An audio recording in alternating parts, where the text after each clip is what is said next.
You used to walk the whole block. Now poor circulation knots up your calf at the mailbox, and you stop, and you wait for it to loosen. That cramp carries a number, 0.79. Here's the part the VA never says out loud about poor circulation in your legs. It isn't how far you can walk that sets your check, it's one ratio a nurse reads in 30 seconds. And almost nobody gets it measured the right way. Hi all, I'm Erica, and here's the ruling most veterans miss. Poor circulation isn't cold feet or just getting older. It's plaque, fatty buildup, packing the walls of your arteries until the blood can't squeeze past. Today we go past the diagnosis and straight to the money because that leg cramp is worth more than almost anyone realizes. This is River. Think of it like a kinked garden hose. Pinch the hose, the water stalls downstream. Your calf is downstream and it screams for blood. That scream is the cramp. Hey, Leo here. Now I never skip leg day, so believe me, I did not know your legs could bill the VA either. On paper, it's peripheral artery disease. Diagnostic code 7114. And here is the trap the whole video pulls apart. Most veterans think the rating is how far they can walk before the cramp bites. Hang on, that's exactly what I thought it was. It isn't, not since 2021. It's one ratio measured at your ankle. And veterans ask us this one constantly, and it cuts straight at that walking idea.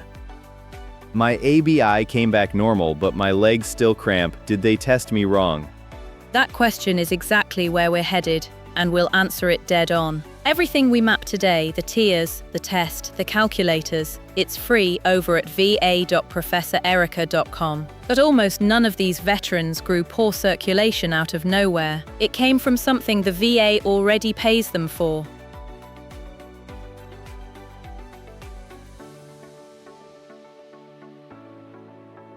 Almost none of this starts in the legs. It starts with something the VA already pays you for and rides downstream from there. That door is how most of these claims come through. Watch this part closely because it's where good claims live or die. Careful, because poor circulation rarely walks in the front door by itself. It rides in as a secondary chain to a condition you're already rated for. And that chain is the whole game. Diabetes, that's the big one. Right, high blood sugar year after year scars the small arteries and speeds the plaque. An engineer would call it metal fatigue, the same load cycling until the part quietly gives. I catalog these causes like index cards, so pin that one first. If your diabetes is service-connected, the poor circulation it caused can ride in on its coattails. And hypertension does the same job from a different angle. High pressure, pounding the pipes, wearing them out early, second biggest upstream cause. Now the honest one, because a lot of you are thinking it. What about the smoking? 2 packs a day for 20 years in the service. So the whole claim's dead right there, isn't it? Both things are true here, so let me be straight. Under 38 USC 1103, the VA can't service-connect a disability just because you smoked in uniform. That door is closed. But the condition itself, the poor circulation, can still connect through diabetes, through hypertension, or through direct evidence in your record. Same destination, different road. You know the case that keeps showing up in our files? A veteran, 60s, service-connected diabetes for years. The Boone one? The index number? Go. Eddie Boone. Legs cramping for a year, maybe more. He'd stopped counting. He almost didn't file, figured it was just age. His ankle index came back at 0.62. That single number, tied to the diabetes the VA already covered, moved his claim. Hold that one. And that's the mistake I want you holding on to. Before this video ends, I'll show you the one exam day slip that quietly knocks a veteran down a whole tier. It's not the diagnosis, it's the timing. Quick honest ask while we are here.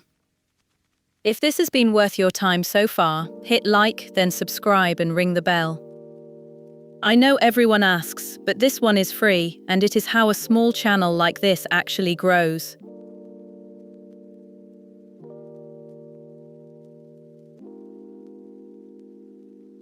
So here's the fork that splits this room in half, and it's a real one. Same veteran, same cramping legs. Do you demand the full workup?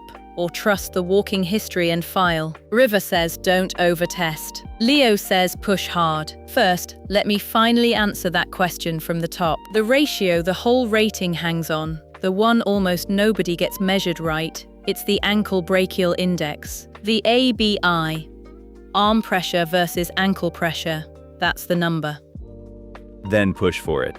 A resting reading taken while you sit still can come back normal and hide the disease. Demand the exercise version, or the number lies about your... Wait, exercise version, you mean walk, then measure? Exactly. Walk till the cramp bites, then measure. That's when a hidden clog finally shows itself. Still, think of it like a smoke alarm. You don't tear the wall open every time the toast burns. A clean resting number plus a documented walking history is often plenty, and chasing every test just stalls the claim for months. Push back on that directly, Leo. River says you're over-medicalizing a claim that could already be filed. Answer the delay.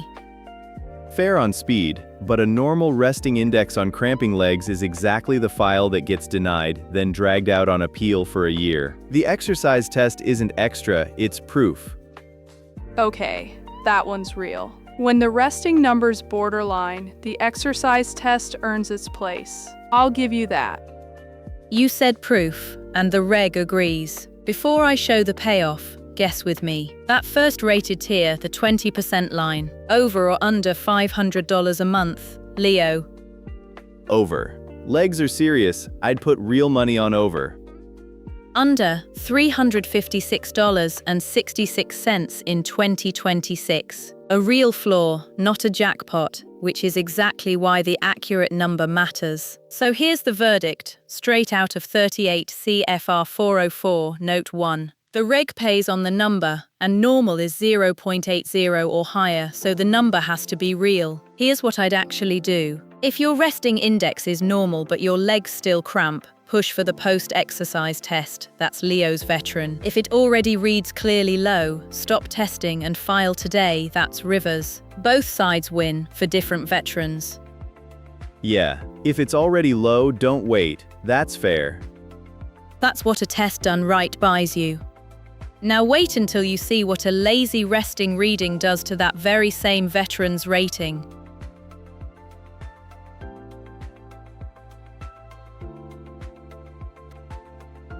A lazy resting reading. Let me show you exactly what it costs, because the ladder here is brutally simple and the money swings are not small. One rule runs the whole table. The lower your ankle ratio, the worse the blood flow, and the higher the VA rating climbs. And here's how they get that ratio: arm pressure over ankle pressure. Watch the rungs. Lower ratio, higher rating. That's the whole answer. So the entry rung 0.67 to 0.79, that's 20%, 357 a month, near enough. Then it climbs fast. 0.54 to 0.66 is 40%, $795.84. Drop into 0.40 to 0.53 and you're at 60%, $1,435. 0.39 or below is 100%, the tier for a limb that's genuinely starving. It's all right there in the reg, 404, black and white. Now remember Eddie Boone, and remember the exam day mistake I promised you up top. Hear it. Hold on, wait, the same legs can land on two different rungs? That's the mistake, exactly. A resting-only test on Boone's legs reads 0.76, 1 week rung, 20%. The exercise test, walking until the cramp hit, dropped it to 0.61. Same veteran, same day. That's the difference between 20 and 40%, and nobody would have caught it if he'd sat still. Miss that, and the clock and the tier both restart on appeal.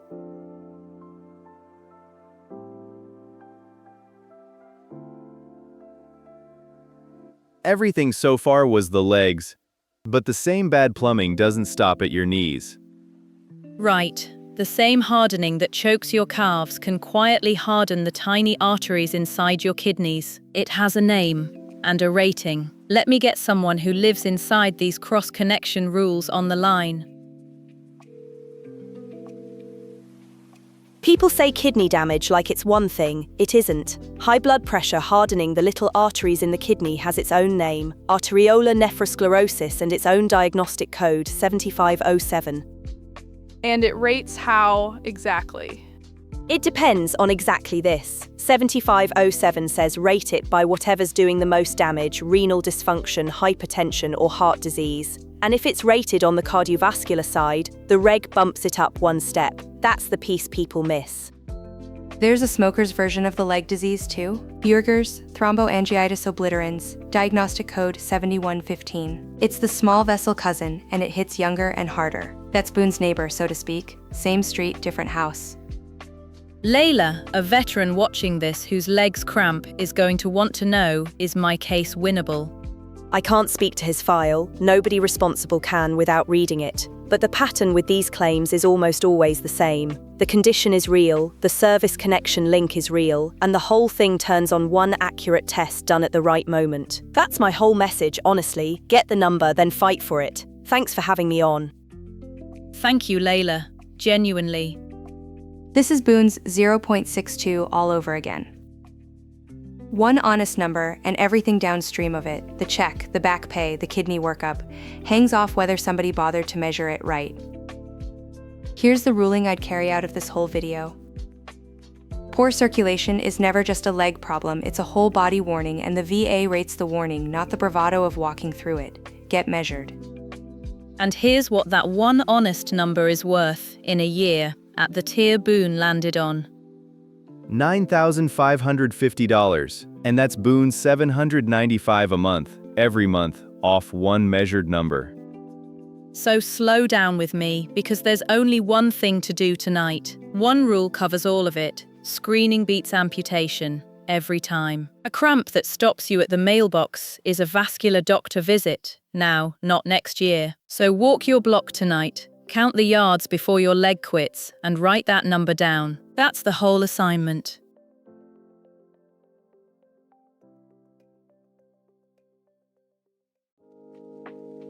Quick recap, and it fits on one line. Your legs feel it, but a 30-second ankle number is what the VA actually pays on. The thing future you keeps is that number written down before the exam. It's the difference between the rating you earned and the one you settle for. Next time, the mirror image. The condition that pays you at rest when doing nothing is the whole diagnosis. My favorite fact is still Boone at 0.76 sitting still, and 0.61 once he walked. Same legs, a whole tier apart. And I'm still not over the smoking bar catching people who'd connect easily through their diabetes. Right road, right there. If this made the exam make sense, hit like and subscribe. We keep these VA numbers current every single year, so the tier you look up next January is right. So here's the one I'll leave you with. When your legs stop you, do you sit down or do you write down how far you got? That's it for today. Take care of those legs, get that number, and I'll see you next time. Thanks for watching. Emma, that belongs in the highlight reel. 9 out of 10. This is Professor Erica. Thanks for watching and signing off.